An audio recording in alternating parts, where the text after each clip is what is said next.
Hello guys, good evening. So guys, vision की 22 सितंबर की daily current affairs की magazine update हो गई है। तो चलिए हम आज के फर्स्ट न्यूज़ के साथ स्टार्ट करते हैं। Parliament passes epidemic diseases amendment bill 2020। तो गाइस, ये जो न्यूज़ है वो GS3 के under science and technology section में कवर होगी और वो भी हेल्थ सेक्शन के अंडर। तो गाइस, अभी आपको पता है कि बीच में क्या किया गया था, एपिडेमिक डिजीजेस ऑर्डिनेंस एक्ट को क्या किया था, पास किया गया था, इशू किया गया था प्रेसिडेंट के द्वारा। तो गाइस, ये हमने ऑर्डिनेंस क्यों इशू किया था, आपको पता है कि हमने क्या किया था इसके अंडर, जो हेल्थ केयर सर्विस पर्सनल है जैसे डॉक्टर्स हो गए या फिर जो नर्सेज हो गई, उनको क्या एक प्रोटेक्शन दी थी। क्योंकि आपने देखा होगा न्यूज़ में कि किस तरह से उनके जो लिविंग प्रेमिसेस हैं उन पे अटैक किया गया था, ठीक है, या उनके अगेंस्ट क्या कहीं ना कहीं भेदभाव किया गया था। तो इन सब से प्रिवेंट करने के लिए क्या किया था, उस वक्त एक ऑर्डिनेंस को इशू किया गया था, ठीक है। तो भी आपको पता है गाइस, जब पार्लियामेंट छुट्टी पे होती है तो प्रेसिडेंट क्या करता है, कोई भी ऑर्डिनेंस क्या कर सकता है, इशू कर सकता है। लेकिन क्योंकि क्या ऑर्डिनेंस को अप्रूव करवाना पड़ता है, जब भी पार्लियामेंट क्या आ जाती है अपने सेशन को स्टार्ट कर देती है, तो उसके विद इन 6 वीक्स क्या है, जो भी आपने ऑर्डिनेंसेस को इशू किया गया है उसको क्या करना पड़ता है, पास करवाना पड़ता है, ठीक है। तो अभी यही हुआ कि पार्लियामेंट ने उस ऑर्डिनेंस को क्या कर दिया, पास कर दिया, और अब वो क्या बन चुका है, एक्ट बन चुका है। तो बिल ने क्या किया, रिप्लेस किया एपिडेमिक डिजीजेस अमेंडमेंट ऑर्डिनेंस 2020, जो गवर्नमेंट के द्वारा इशू किया गया था। और कब किया गया था, 1897 में इशू किया गया था। इसी को हमने क्या किया, अमेंड किया। इस एक्ट में क्या किया है, मेनली क्या किया है, ताकि जो एपिडेमिक डिजीजेस है जैसे कोरोना है उसके स्प्रेड को बचाया जाए, उसके स्प्रेड को प्रिवेंट किया जाए, इसलिए क्या किया है, इसको एक्ट को क्या गया था, अमेंड किया गया। This act provides for the prevention of spread of the dangerous epidemic diseases. देखो, बिल हमने इसलिए अमेंड किया ताकि हम क्या कर सके, जो हेल्थ केयर पर्सनल हैं उन्हें प्रोटेक्शन प्रोवाइड कर सके, ताकि वो क्या है सक्सेसफुली जो एपिडेमिक डिजीजेज हैं जैसे कोरोना है उन्हें कम्बाट कर सके। और इसमें क्या किया, जो सेंट्रल गवर्नमेंट की पावर है उसे भी एक्सपेंड किया गया, ताकि वो भी अपनी पावर्स के साथ क्या कर सके, इन डिजीजेस को कंट्रोल करने में क्या रहे, कामयाब रहे। तो इस बिल के क्या क्या प्रोविजंस थे, देखो सबसे पहले क्या है, इस बिल में हेल्थ केयर सर्विस प्रोविजनल क्या क्या है, पर्सनल कौन कौन से, उनको डिफाइन किया गया। तो गाइस, इसमें डायरेक्टली पूछ लेता है कि क्या उसको डिफाइन किया गया है। जैसे ट्रांसजेंडर बिल में उन्होंने स्पेशली पूछ रखा है कि क्या ट्रांसजेंडर पर्सन को डिफाइन किया गया, तो आपको पता होना चाहिए कि हाँ किया गया है। उसी तरह के इस बिल में प्रोविज़न है जिसमें हेल्थ केयर सर्विस पर्सनल कौन कौन है उसे डिफाइन किया गया है, और उसके अगेंस्ट क्या एक्ट ऑफ वायलेंस है उसे भी डिफाइन किया गया। अगर कोई भी पर्सन इस तरह का वायलेंस करता है किसी भी हेल्थ केयर सर्विस प्रोफेशनल के अगेंस्ट, तो उसको क्या किया जाएगा, पनिश किया जाएगा, या उसे इम्प्रिजनमेंट दिया जाएगा, या फिर उसे फाइन किया जाएगा। जो भी ऑफेंडर है उसे गिल्ट क्या किया जाएगा, प्रिज्यूम किया जाएगा, जब तक उसका साबित ना हो जाए। सेंट्रल गवर्नमेंट क्या कर सकती है, क्योंकि अभी हमने क्या किया, इसमें हमने सेंट्रल गवर्नमेंट की भी पावर्स बढ़ाई गई है। तो सेंट्रल गवर्नमेंट क्या कर सकती है, किसी भी बस, train, good vehicles, ship, vessel या एयरक्राफ्ट, किसी की भी क्या कर सकती है, जाँच कर सकती है, इंस्पेक्शन कर सकती है। जो कहीं पर या लीव कर रहे हैं या वहाँ पर अराइव हो रहे हैं, किसी को भी क्या कर सकती है, इंस्पेक्ट कर सकती है। फर्दर क्या किया है, इसमें किसी भी पर्सन को भी डिटेंशन कर सकती है, मतलब किसी भी पर्सन को वो कस्टडी में रख सकती है, intended to travel by these means, ठीक है। अब हम जरा देखते हैं हेल्थ केयर सर्विस पर्सनल क्या क्या इस बिल में डिफाइन किया गया है, कि कोई भी पर्सन जो रिस्क पे है कि उस डिजीज़ को कॉन्टैक्ट करने में, ठीक है। तो आपको पता है जैसे डॉक्टर्स हो गए, ठीक है, नर्सेज होगी, या जो भी वहाँ पे क्या उनको सबसे ज़्यादा क्या रिस्क है कि उनको ट्रांसमिशन होने के while carrying out duties related to the epidemic. इसमें कौन कौन से किसको इसको इंक्लूड किया, public and clinical health care providers को, जैसे डॉक्टर्स को, नर्सेज को, और कोई भी पर्सन जो इसके अंडर एक्ट किया है जिसको डिफाइन किया गया है, या अदर पर्सन जो भी स्टेट गवर्नमेंट ने जिसको डिफाइन किया गया है वो इस सब के अंडर इंक्लूड है।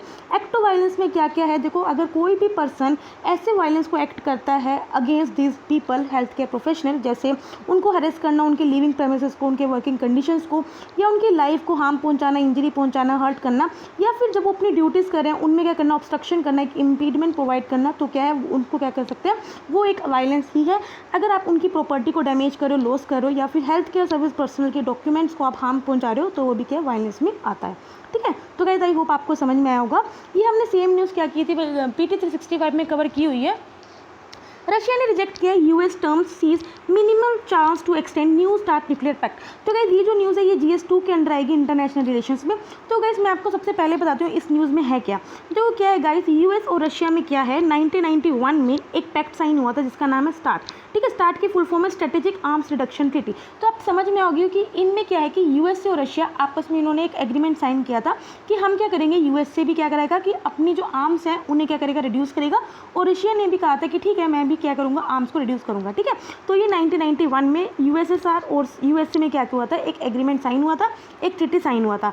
ये क्या है 2011 में क्या हुई थी, दोबारा फोर्स में आई थी। मतलब क्या है, जो स्टार्ट वन पॉलिसी थी ये सबसे पहले 1991 में आई थी, ठीक है। उसके बाद क्या है, उसको जब रिन्यू किया था वो 2011 में किया था। अब उसके बाद क्या है, ये 2021 में क्या हो जाएगी, दोबारा लैप्स होगी। अगर आपने इसको 5 साल तक, अगले 5 साल तक एक्सपेंड नहीं किया तो वो क्या है 2021 में क्या हो जाएगी, लैप्स हो जाएगी, ठीक है। तो अभी इसी की बात हो रही है कि हमें क्या करना है, इसको रिन्यू करना है और किस तरह से रिन्यू करना है। तो यूएसए ने क्या है, कुछ अपनी बातें रखी हैं, ठीक है। तो न्यू स्टार्ट जो पॉलिसी है वो 2011 में क्या आई थी, फोर्स में आई थी, ठीक है। जब 1991 में करी थी तो स्टार्ट वन नाम था, लेकिन जब 2011 में रिन्यू हुई तो उसका नाम क्या कर दिया, न्यू स्टार्ट कर दिया। जैसे कोई मूवी बनती है क्रिश करके तो क्रिश 2 बन जाती है, उसी तरह क्या करा था, स्टार्ट वन से क्या करके न्यू स्टार्ट बन गई।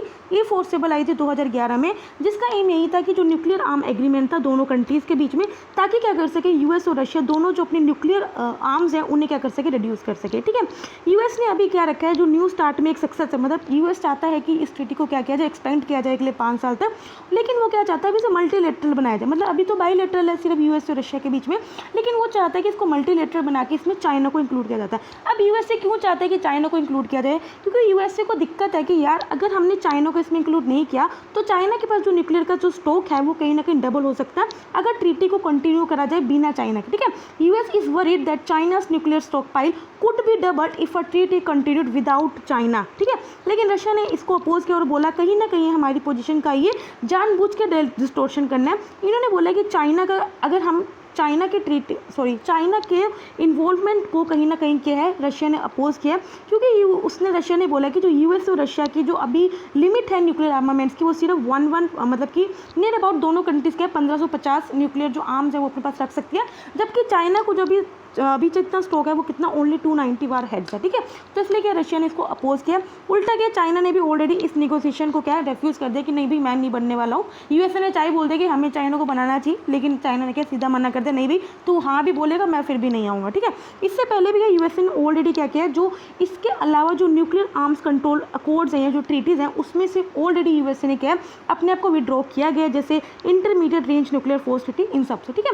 तो गाइज कंक्लूजन ये है कि अभी भी क्या है, न्यू स्टार्ट में क्या होने वाला है उसके में क्या है, अनसर्टेनिटी नहीं है, अनसर्टेनिटी है, और दोनों की दोनों कंट्रीज़ क्या ऑब्जर्व कर रही है कि क्या क्या हो सकता है और किस तरह से जो इंटरनेशनल डिसआर्मामेंट मेजर्स हैं उनकी क्या क्या इंपॉर्टेंस है, तो उनके ऊपर क्या अभी वो ऑब्जर्व कर रहे हैं। तो अभी क्या अनसर्टेनिटी है, ठीक है। तो सिंपल बात ये है। आगे बनते हैं, document on international experiences of conducting elections during the covid release by India association of web centre. तो गाइस अभी क्या है, association of world election bodies है, वो लार्जेस्ट एसोसिएशन है किसका, इलेक्शन मैनेजमेंट बॉडीज़ का वर्ल्ड वाइड, ठीक है।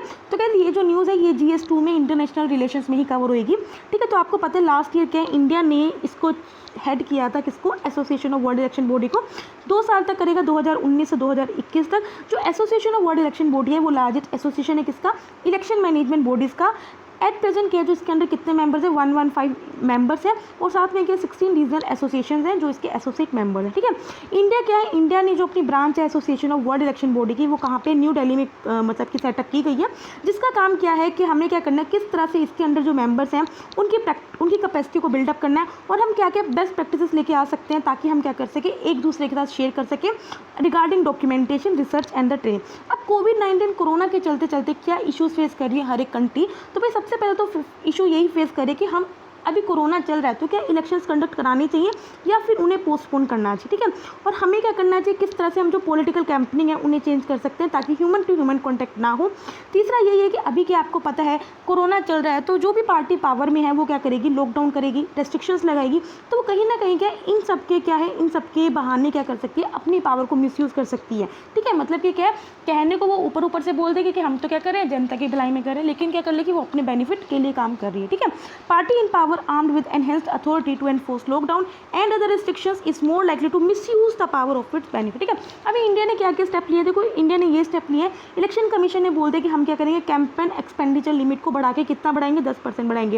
इन्होंने बोला अगर कोई कोरोना सस्पेक्टेड लगता है या फिर कंफर्म पेशेंट है उनके लिए हम क्या करेंगे, सेपरेट पोलिंग अरेंजमेंट करेंगे। इन्होंने ये भी बोला कि अभी हर एक जो सेंटर होता है जहाँ पे वोटिंग होती है वहाँ ओनली 1500% अलाउड है, लेकिन इसको अब कम करके कितना करेंगे, 1000 इलेक्टर्स करेंगे। इन्होंने क्या स्पेसिफिक गाइडलाइन इशू करिए for door to door campaign and the road shows by political parties, ठीक है। आपको पता है भाई जब इलेक्शंस होते हैं तो उससे पहले क्या हर एक पॉलिटिकल पार्टी कैंपेन करती है, तो उसके लिए अलग गाइडलाइंस रखिए अगर किसी ने डोर टू डोर कैंपेन करना है या फिर रोड शोज करना है, ठीक है। तो गाइस आई होप आपको समझ में आएगा, ये बहुत ईजी न्यूज़ थी। आगे बढ़ते हैं, international financial services centre authority committee report. तो क्या नाम से पता चल रहा है इंटरनेशनल फाइनेंशियल सर्विसेज सेंटर, मतलब कि ये सेंटर ऐसा है कि आपको क्या करेगा, फाइनेंस प्रोवाइड करेगा अगर आपने इंटरनेशनल मार्केट में क्या करना है, फाइनेंस इन्वेस्ट करना है या फिर कोई भी अगर आपने करना है, ठीक है। तो ये आपको समझ में आ गई। तो कोई इंटरनेशनल फाइनेंशियल सर्विसेज अथॉरिटी क्या है, इसकी एक रिपोर्ट ने सजेस्ट किया है कि हम किस तरह से ये जो रिटेल बिजनेस है उनको डेवलप कर सकते हैं in international financial service centre along with potential strategies, ताकि हम क्या कर सके, कुछ ऐसे स्ट्रेटजीज यूज़ कर सके ताकि हम इसे अट्रैक्टिव बना सके फॉर इंटरनेशनल फाइनेंशियल सर्विसेज। देखो इसका एम क्या है, सपोज करो मैं इंडिया की हूँ, मैं हूँ इंडिया की, है ना, अगर मुझे इंटरनेशनल मार्केट में या आउट ऑफ इंडिया क्या करना है, मुझे इन्वेस्ट करना है या कहीं पे भी अपना पैसा क्या करना है, मुझे अपना लगाना है, ठीक है। तो मैं क्या कर सकती हूँ, इंटरनेशनल फाइनेंशियल सर्विसेज मुझे क्या करेगी, मुझे सर्विस प्रोवाइड करेगी, मुझे फाइनेंस प्रोवाइड करेगी, ठीक है। तो ये क्या करता है, मेनली कस्टमर की जो नीड है उसे पूरी करता है। किस तरह से हमें क्या कर सकता है, फाइनेंस प्रोवाइड कर सकता है फाइनेंशियल प्रोडक्ट्स डील करने में, या फिर किस तरह से मैं आउट बॉर्डर्स के अक्रॉस में किस तरह से अपनी सर्विसेज को यूज़ करना है, वो मुझे सब क्या करेगा, ये मेरी गाइड की तरह क्या करेगा, एक्ट करेगा, ठीक है। और ये जो भी जुरिस्डिक्शन होगी डोमेस्टिक इकोनॉमी के आउटसाइड होगी, ये मुझे सर्विसेज प्रोवाइड करेगा, जैसे फंड रेज, मुझे कैसे फंड रेज करना चाहिए, एसेट मैनेजमेंट, तो ये सब मुझे प्रोवाइड करेगा। जो स्पेशल इकोनॉमिक जोन 2005 है, इसने अलाउ किया था कि हम जो इस सेंटर को सेटअप कर सकते हैं as an special economic zone. तो इसका ऑब्जेक्टिव यही है कि जो इंडिया का ऑफशोर बिजनेस है उसे चैनलाइज किया जाए टू द IFSC लोकेटेड, देखो गिफ्ट सिटी कहाँ पे, गुजरात में है, and making a gateway for India centric international financial service. तो अभी रिपोर्ट ने क्या क्या सजेस्ट किया, देखो रिपोर्ट ने यही सजेस्ट किया हमें किस किस को फाइनेंस प्रोवाइड करना है। देखो इंडियन डायस्पोरा को, इंडियन डायस्पोरा का मतलब क्या है, जो इंडिया के लोग हैं वो जो अलग अलग इंस्टीट्यूट्स में काम करते हैं आउट ऑफ इंडिया, ठीक है, कोई अमेरिका में काम कर रहा है, कोई गल्फ कंट्री में काम कर रहा है, ठीक है। तो हम क्या कर सकते हैं, उन्हें फाइनेंस प्रोवाइड कर सकते हैं, या किसी भी इंडिविजुअल को, चाहे वो एशिया को चाहे अफ्रीका को, उन्हें हम क्या कर सकते हैं, फाइनेंस प्रोवाइड कर सकते हैं, ठीक है। Comprehensive range of financial services, जो भी फाइनेंशियल सर्विसेज हैं इंटरनेशनल फाइनेंशियल सेंटर की, वो क्या कर सकते हैं, प्रोवाइड करते हैं। दूसरा हम क्या कर सकते हैं, जो डोमेस्टिक रेजिडेंट, जो हमारे इंडिया के रेजिडेंट हैं, उन्हें सर्व कर सकता है कि वो क्या कर सकते हैं, लिबरलाइज रेमिटेंस स्कीम का फायदा उठा सकते हैं। तो क्या लिबरलाइज रेमिटेंस स्कीम क्या होता है, देखो गाइस क्या होता है, हमें क्या अलाउ है कि आप क्या कर सकते हो, कुछ परसेंट जो मनी क्या है आप इंडिया के बाहर अब्रॉड में इन्वेस्ट कर सकते हो, ठीक है, और वो लीगल है। तो लिबरलाइज रेमिटेंस स्कीम का एम यही होता है कि अगर आप किसी अब्रॉड में इन्वेस्ट करना चाहते हो तो आप कर सकते हो, आप उसके लिए लिबरल हो, आपके पे कोई रोक टोक नहीं है, लेकिन ये कुछ परसेंटेज ऑफ शेयर होता है। तो आप क्या कर सकते हो, इंडिया को क्या करेगा, ये जो सेंटर है वो आपको क्या करेगा, सर्व करेगा। तीसरा क्या करेगा, हमारा एम यही है कि हम क्या कर सकते हैं, इंडिया की कॉम्पिटिटिवनेस बढ़ा सके, किस किस टर्म में, जैसे रेपुटेशन बढ़ा सके, उसका रेगुलेटरी एनवायरनमेंट, टैक्सेशन और जो ऑपरेशंस है उसको इजी बना सके। रिपोर्ट ने बोला है जो इंटरनेशनल फाइनेंशियल सर्विस सेंटर है वो क्या कर सकता है, बूस्ट हमारी जॉब क्रिएशन को बूस्ट कर सकता है, एडिशनल रेवेन्यू भी इंडिया में क्या कर सकता है, जनरेट कर सकता है, फंड्स को अट्रैक्ट कर सकता है। आप कहाँ से फंड्स को अट्रैक्ट करेगा, स्पेशली इंडियन डायस्पोरा से, फॉर बिल्डिंग इंडिया इंफ्रास्ट्रक्चर, ठीक है। तो गाइस आई होप मुझे आपको समझ में आएगा। देखो गाइस इस न्यूज़ में कुछ नहीं था, सिंपल यही है कि अगर कोई भी इंडिया का डायस्पोरा है या फिर जो डोमेस्टिक जो यहाँ पे रहता है, ठीक है, वो क्या कर सकता है इजीली, अगर उसको अब्रॉड में इन्वेस्ट करना है या कुछ भी करना है, वो क्या करेगा, ये आपको सारी जो फाइनेंशियल सर्विसेज है वो आपको प्रोवाइड करेगा, ठीक है।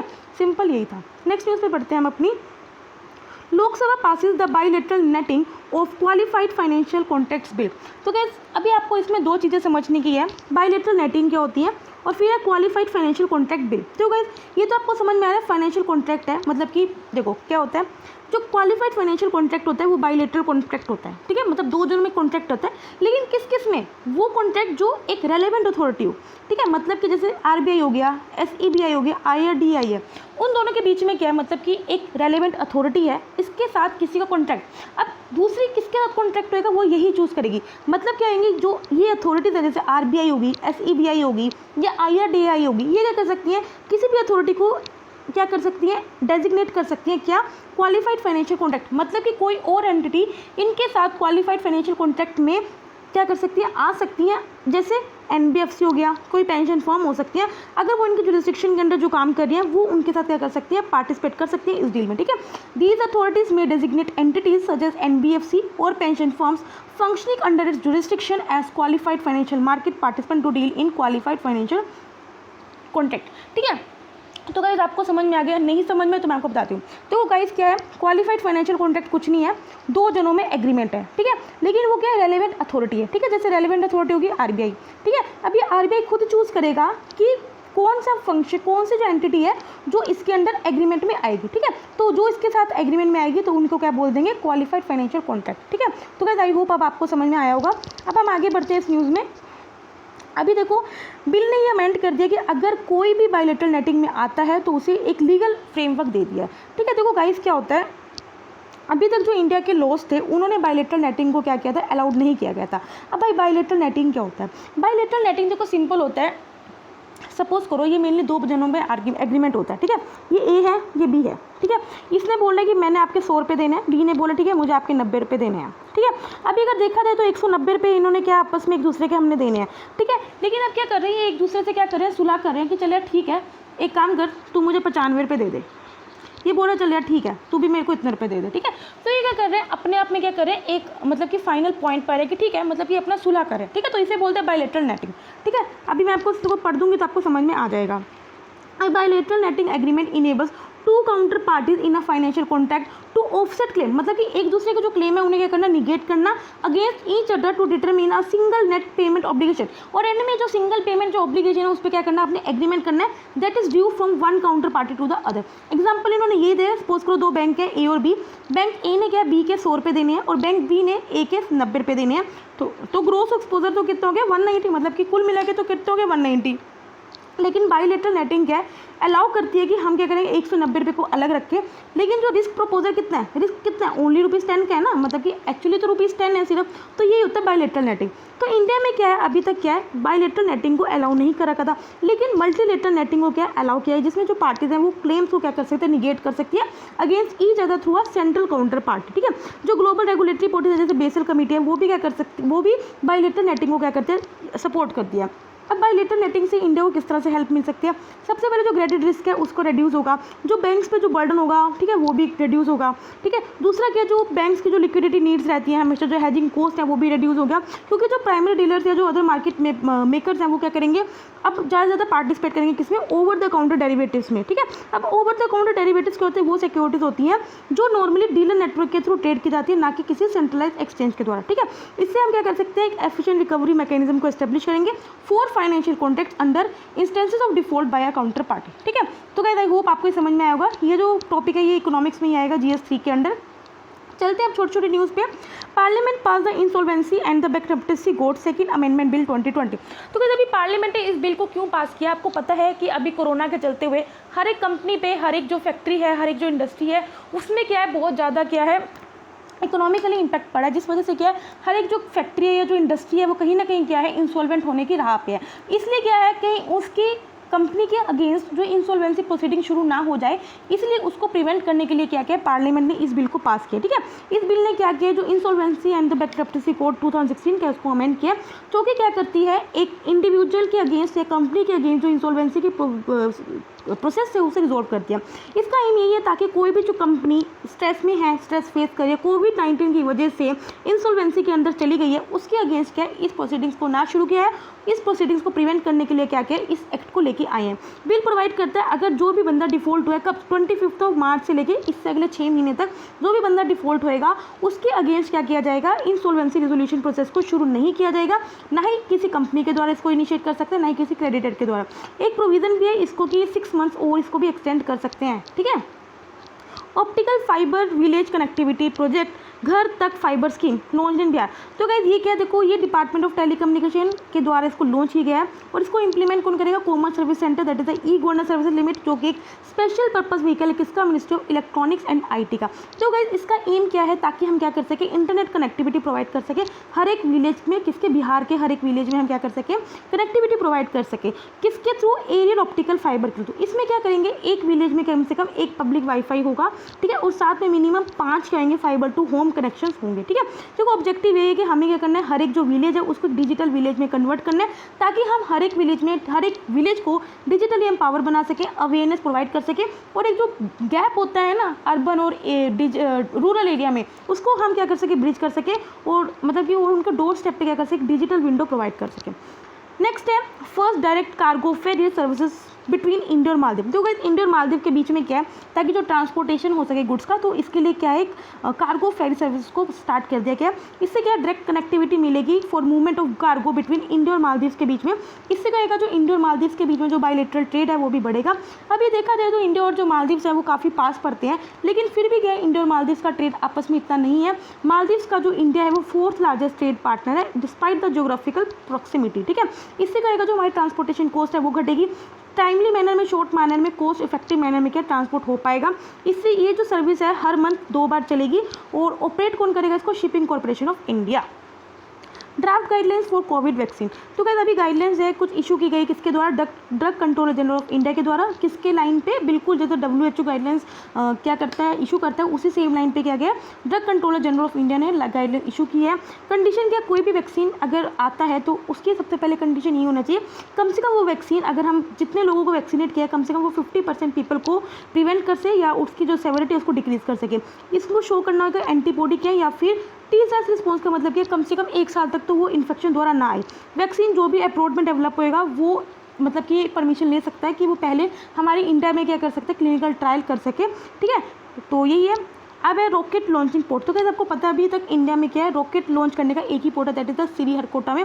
अब सेंटर प्लान कर रहा है कि एक और सेकेंड जो रॉकेट लॉन्चिंग पोर्ट को सेटअप किया जाए, दैट इज़ कहाँ पे, तमिलनाडु में सोच रहा है, कहाँ पे, उसके आप देख लो थूथाकुडी डिस्ट्रिक्ट में। ये क्यों कर रहा है, ताकि क्योंकि आपको पता ही जो इसरो के लॉन्चेस है, नंबर ऑफ लॉन्चेस वो बढ़ रहे हैं, चाहे डोमेस्टिकली देख लो चाहे ग्लोबल देख लो। ठीक है, इसलिए क्या है, रॉकेट को क्या करना चाह रहा है, एक रॉकेट लॉन्चिंग पोर्ट को वो सेटअप करना चाह रहा है। प्रेजेंटली क्या, मैंने आपको ऑलरेडी बता दिया, प्रेजेंटली इंडिया के पास एक ही पोर्ट है, दैट इज़ द श्रीहरिकोटा। ठीक है, तो यहाँ पे 22 सितंबर के डेली करंट अफेयर्स कंप्लीट होते हैं। अगर आपको पसंद है तो लाइक करना, और अगर आपको कोई भी डाउट हो या दिक्कत हो तो कमेंट करना। तब तक के लिए बाय बाय, टाटा।